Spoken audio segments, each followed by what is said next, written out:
नमस्कार। इस वीडियो में हम चर्चा करते हैं कि लंग कैंसर के रिस्क फैक्टर्स क्या होते हैं या किन वजहों से लंग कैंसर ज़्यादा हो सकता है। देखिए, कोई भी कैंसर बढ़ती उम्र के साथ ज़्यादा देखा जाता है और लंग कैंसर भी इसमें एक अपवाद नहीं है।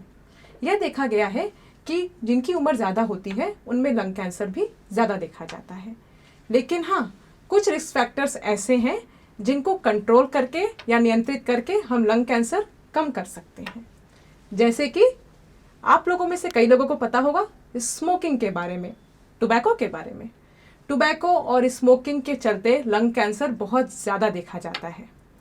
किसी भी तरह का अगर तंबाकू सेवन हो तो उससे लंग कैंसर का रिस्क बढ़ जाता है, चाहे वो हुक्के की तरह के फॉर्म में हो या इसके अलावा बीड़ी, सिगरेट, किसी भी तरह का तंबाकू सेवन लंग कैंसर करता है।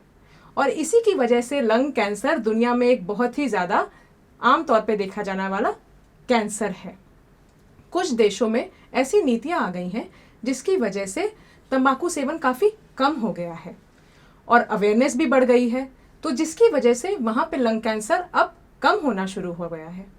लेकिन भारत में अभी भी तंबाकू का सेवन काफ़ी ज़्यादा है और फिर इस वजह से हमारे पास लंग कैंसर के अभी भी काफ़ी मरीज़ देखे जाते हैं। ये भी देखा गया है कि जो लोग तंबाकू का सेवन करते हैं, स्पेशली सिगरेट का सेवन करते हैं, तो सिगरेट न केवल उनको नुकसान करती है बल्कि जो भी उनके आसपास अगल बगल हैं उनको भी सिगरेट की जो फ्यूम्स या धुआं है उनसे नुकसान हो सकता है और उनमें भी कैंसर डेवलप हो सकता है। इसे मेडिकल टर्म्स में हम पैसिव स्मोकिंग या सेकेंड हैंड स्मोकिंग कहते हैं। और भी एक जानने लायक बात यह है कि अगर आप घर के अंदर स्मोक कर रहे हैं तो जो दीवारें हैं उसमें स्मोक का धुआं जाता है और जिसकी वजह से बाद में वो धुआं भी आपको नुकसान कर सकता है। इसीलिए घर के अंदर तो आपको स्मोक बिल्कुल भी नहीं करना चाहिए। तो स्मोकिंग से जुड़ी हुई ये कुछ ज़रूरी बातें हैं जिनका खास ख्याल रखना चाहिए। यदि आप इस तरह ही हेल्थ के बारे में जानना चाहते हैं तो सब्सक्राइब करें ये channel the health care today और बेल आइकन दबाएं ताकि हर नए वीडियो का नोटिफिकेशन सबसे पहले आपको मिले। तंबाकू के अलावा जो और रिस्क फैक्टर्स हैं उसमें है एस्बेस्टॉस। एस्बेस्टॉस तो आपको पता ही होगा। एस्बेस्टॉस का इस्तेमाल घर बनाने में, घर की रूफ बनाने में इस्तेमाल किया जाता है। अगर कोई भी व्यक्ति एस्बेस्टॉस बनाने के काम में इन्वॉल्व होता है तब उनमें भी लंग कैंसर हो सकता है।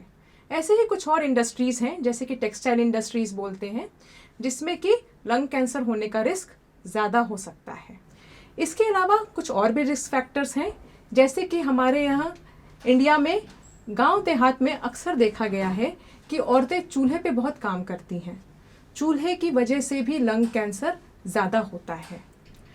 आजकल अब प्रैक्टिस आ गई है कि हाँ, गैस का प्रचलन बढ़ गया है, तो जिसकी वजह से ये है कि हाँ, चूल्हा एक्सपोजर से जो कैंसर होता था वो अब कम हो गया है।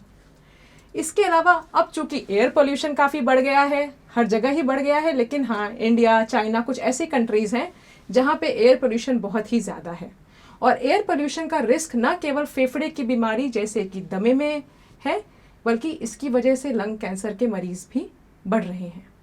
तो ज़रूरी बात यह है कि हाँ, कुछ ऐसे रिस्क फैक्टर्स हैं जिनके बारे में आप जानकारी लेके, जिनसे आप बच के आप लंग कैंसर काफ़ी कम कर सकते हैं। लंग कैंसर के शुरुआती लक्षण क्या होते हैं, ये जानने के लिए देखें हमारा अगला वीडियो। अगर आपको ये वीडियो पसंद आया तो लाइक करिए और सब्सक्राइब करिए।